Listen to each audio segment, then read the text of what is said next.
So, all right, so if we're not eating them on a half shell, one of my favorite things is fried oysters. So we're gonna make something today that's called single fried. So I'm gonna put equal amounts of cornmeal and flour. Gonna take some salt, about a tablespoon for this. Gonna put a little bit of Old Bay in. Again, another about tablespoon of that.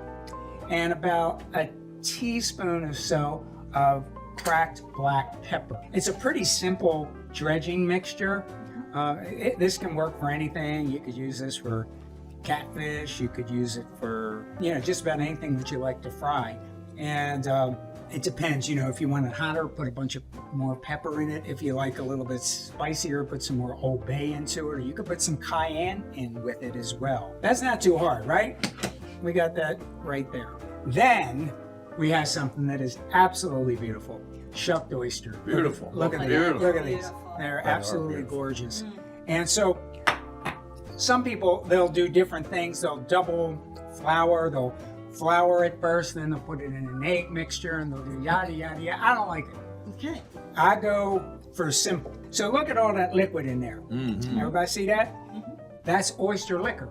And oyster liquor is like one of the best things in the world. And it's like, I call it Chesapeake gold. And you don't get rid of it, you save it, you can use it. It's almost like a fish stock. It's got so much flavor. And whenever you put it in anything, like if we were making an oyster stew, putting that liquor in there, that's what gives it all the flavor. Yeah, there you go. And I know a lot of new recipes now are coming out with like oyster liquid as a flavoring. I guess it's just really got a great texture. It does. It's pretty amazing. So again, this is really very, very simple stuff, but it's really tasty stuff. So I'm not doing a whole lot of pushing or taking. I'm just tossing these gently oysters in there. If you want them to be a little bit thicker coated, what you could do is do like I did this right now, and you could put it on a plate and let it sit for about 5 minutes, then put it back in. Oh, it'll build up on? Yeah, and it'll build up a little bit. It'll give you a little bit more of a coating. I actually like a lighter coated oyster. I don't like it really, really, really thick. So you want to have some nice hot oil. Oh boy, that's ready. That's ready. Look at that. Ready. All right. Good job.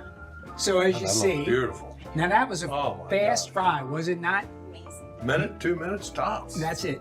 So the secret in this is having a very hot oil, not burning. You don't want smoke coming flying out of it, but you want it to be nice and hot.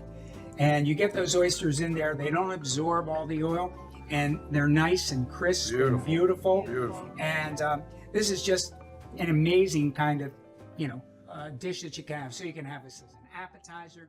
You could have it